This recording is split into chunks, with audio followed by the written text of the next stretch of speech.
Morning all. I sacrificed one game just to get the screen resolution right. Hopefully this is good.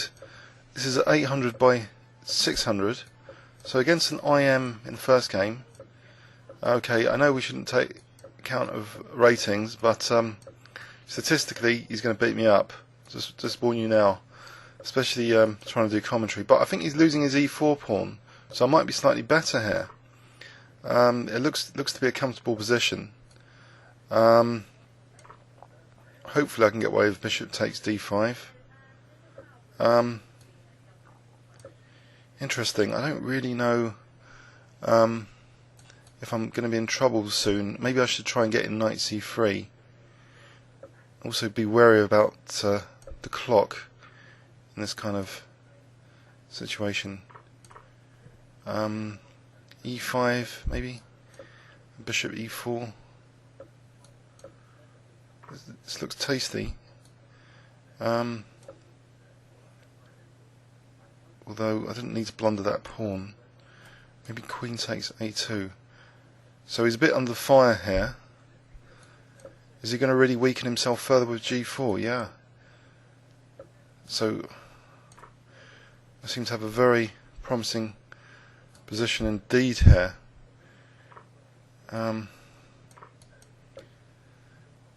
Okay, so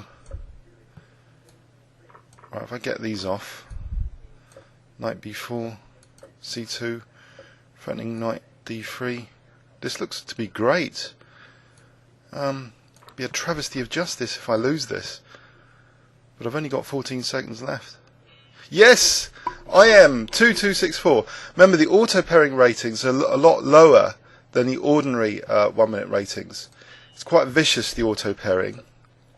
And just in case you were wondering why an IM is only rated like 2200, it's kind of expected on this that the ICC have said that the auto pairing ratings, they're a lot more modest and harder to get than the open ratings where you can just choose your opponent. So anyway, by the way, on the news earlier I heard about chess boxing, as though there's similarities between chess and boxing. They're starting to convince me. I wasn't really convinced. What do you think? Do you think there are similarities? Could it actually be useful to help promote chess, if nothing else? I think someone on YouTube, one of the UK organisers, actually approached me to do commentating once, but nothing came of it. I think Malcolm Payne is doing commentating for a few matches. Oh, I didn't mean to lose that a3 pawn. So basically, okay, I'm probably in trouble here unless I can get my rooks to the 7th and try and attack f7. But he's not going to let me, is he? He's going to play rook d8, isn't he? Oh, maybe he's letting me. Except, oh, rook f6. Oh, have I turned the tables here? I've only got 22 seconds left though. But how is he defending f7? Oh, like that. That's really annoying. Okay, bishop e3. I'm not really sure. Okay, bishop d4 staves off. No, I'm in trouble. He's pinned me quite viciously. I don't know how I can get out of this. Nope, have to resign this. Oh, another IM. So they're all on this morning. So yeah, the chess boxing, has it got similarities with chess? Like when to throw your punch and stuff like that.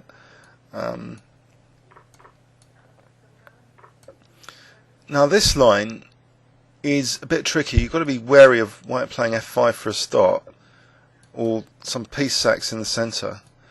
Here it looks as though I might be in trouble in the h-file as well, and he's trying to use maybe the third rank to get an attack on my king, so I have to be careful here. Maybe exchanging queens is okay, but it could lead me to a position where this bishop on c6 is particularly bad in the endgame to endure. Have I just lost the pawn somehow tactically? No, it doesn't seem that way. Can I just get in g5 to try and undermine this stuff? If I can play this, if I can get in the other rook, oh dear, there could be trouble ahead. Unless I can get in d4 maybe. Nope. Mind you, he's a bit behind on the clock. So can I try and arrange some sort of king attack here with rook c1? Except he's coming into my he's doubling up rooks. Oh dear, and this other pawn seems quite decisive. So this doesn't look that great. It's got to be said.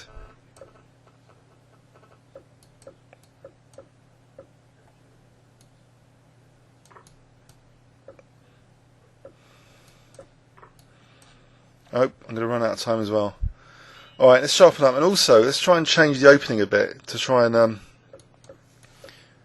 bit more surprise value in the opening. So I sometimes play this kind of bird stroke stonewall system as white.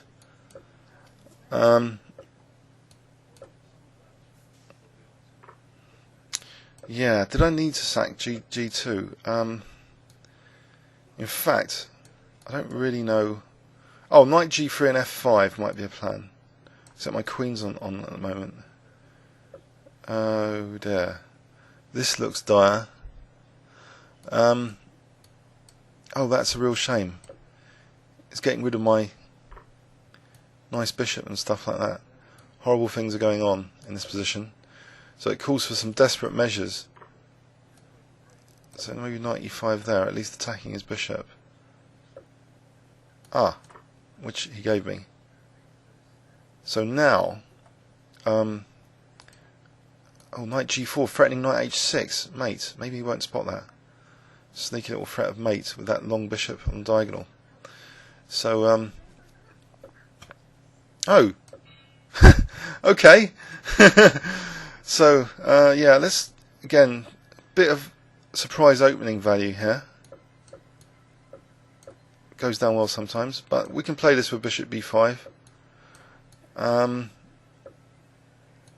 Okay, there's a bit of a clamping down on squares here. Can I get an f5 though to try and expose his king?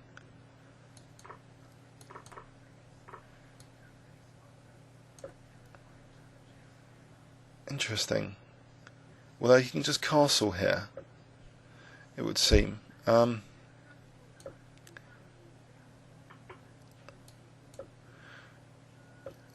you, if I can get in... no, I don't really know what's going on actually here. He's probably got knight f4. Looks good. Could be in trouble.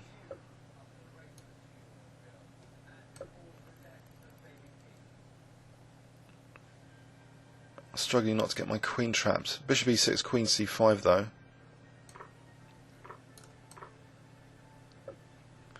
So rook e7. Am I threatening anything? Rook takes b7. Ah.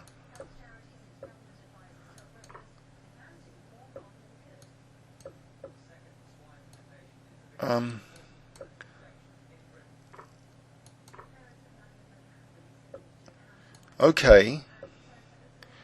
So if I can get in d5, I think my position will be a bit tactically secure, especially d6 actually. Seems to be quite crushing. Because I'm threatening then d7.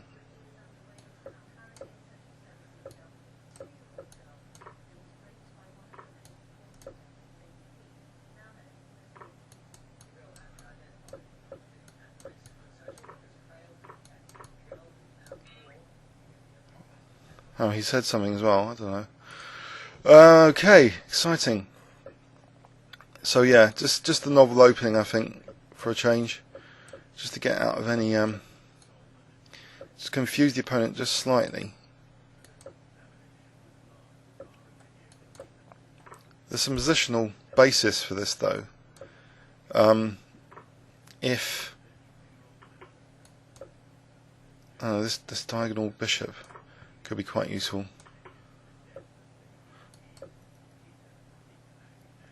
Now, knight d7. Okay, I'll protect that. e8, e6. So I'm trying to open that diagonal. If I'm going to open that diagonal, his king might be in trouble a bit.